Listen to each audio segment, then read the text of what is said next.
Hello,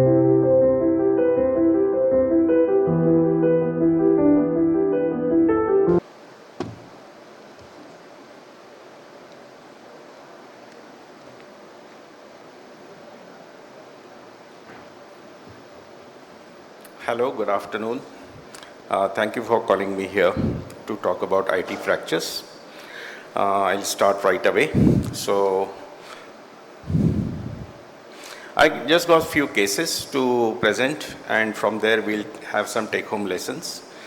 This first thing is a 85-year-old lady who came with right hip pain, had fallen at home, and we thought there is no fracture. So she was sent home, admitted under medics, and that was her X-ray. No fracture seen. After 2 weeks at home, she came back, lot of hip pain. That was the scenario. So first thing is what we could have done differently. We should have a high index of suspicion for fracture hips. Whether she fell again or not is not important. It's an embarrassing scenario, and early fixation could have got her quite all right. Second case is a lady who's 50 years old, fit lady, running lady, was holidaying in India, came with a unstable trochanteric fracture. Now that's the CT scan pictures. I don't have the X-rays, and there's also video of that. So that sort of fracture, it's always a worry whether to straight away fix it in a 50-year-old fit patient or to replace the hip. But what I decided to do is to fix it with a SOST-HR consent. Got relatively lucky with the reduction. That's the picture on the fracture table, but the medial beak is still going into valgus. There's quite a lot of opening of the fracture. At this stage, what I did, I put a bone hook. So that's the first step. Put a bone hook or a mixture or some sort of device where you can reduce the fracture. Fix it with 2 K-wires, 2 guide wires. Then I put a DHS lag screw and a CC screw on the top. Applied compression on both the screws simultaneously to get a good fixation of the fracture. And thus the final fixation. She did well. So the tip here is to use a bone hook or a spike as a reduction tool. Case 3, unstable IT fracture. These can be very straightforward or these can be very difficult to fix. I thought I'll be able to pull it out easily, 84-year-old lady. That's how it is looking like. And if we look at the lateral view, the head, neck and the shaft are in completely different planes. This is the type of fracture which we have to anticipate, we have to get good at to be able to do this percutaneously without opening them up. If necessary, we have to open them up. So it's still a mystery as to why some of them reduce well. There isn't a lesser trochanter fragment attached to the proximal bit which pulls it into flexion. But we have to know our fracture table well.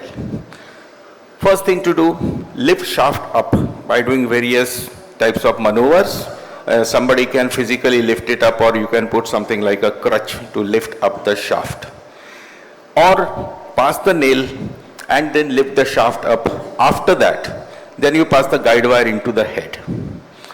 In addition to that, use some sort of device anteriorly, like a spike, to aid reduction. That can be done through a separate anterior incision, or a spike can go from the superior incision as well. Third way to do that is to pass Steinmann pin or shank screws into the head neck fragment to get a good reduction. That's exactly what I did. Although it shows a poor guide wire position, the spike is holding the reduction quite well. Finally, I managed to got a varus reduction here, which I subsequently pulled out. Lateral view shows a good reduction, and this is the final view. The patient eventually did well, healed well, and is walking. Case number 4, that's a 85-year-old patient again.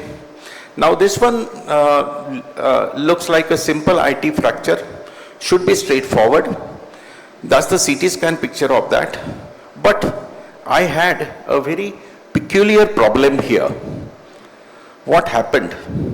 We can see that the neck looks quite narrow compared to the intertrochanteric region.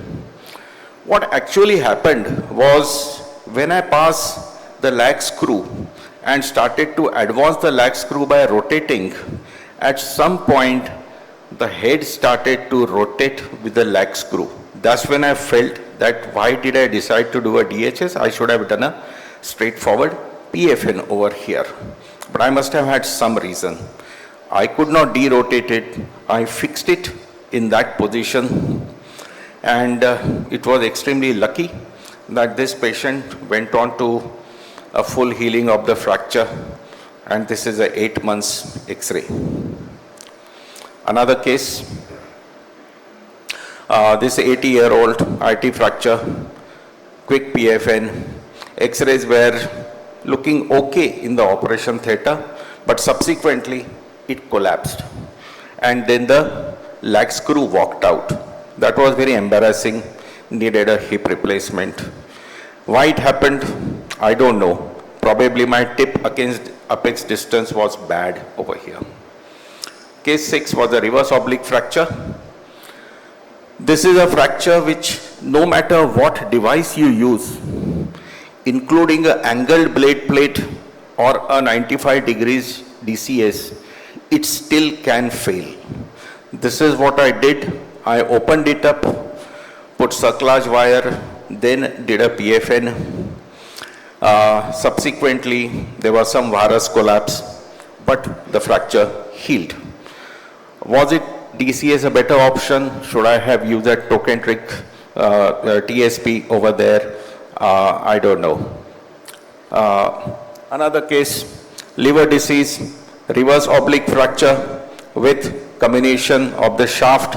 Similar case, I had to open it up, pass a circlage wire and do this PFN. Here again, should I have used a TSP? Because later on I had trouble. It took 6 or 7 months for this fracture to heal, but the fracture fragments lateralized, the screw backed out a bit, but it did not fail. That's another similar type of case where it looks straightforward. It is straightforward IT fracture fixation, and patient could not walk after that. I reviewed all the X-rays and you can see that there is thickening of the cortex over here, lateral cortex in that case. And this is what the X-ray at 5 weeks looked like. There was a stress riser, which is where the cortex was thick. They declined further surgery, fracture eventually healed up, and they opted to wait. So take home message is, do a CT scan. If there is no fracture seen on the X-ray, have a high index of suspicion. Tips and tricks for reduction: lift up the shaft, use spike, hook, joystick, screws, bone graft if necessary. Treat atypical fractures aggressively. Choose the implant wisely. PFN spiral blade plate is robust. AFN with 2 screws is good for short-statured females with slim bones. Long nail sometimes in osteoporotic. DHS with derotation screw can be brilliant. DCS angle blade plate, trochanteric stabilization plates, or you can use a locking plate. Thank you very much. Thank you, Dr. Sachin.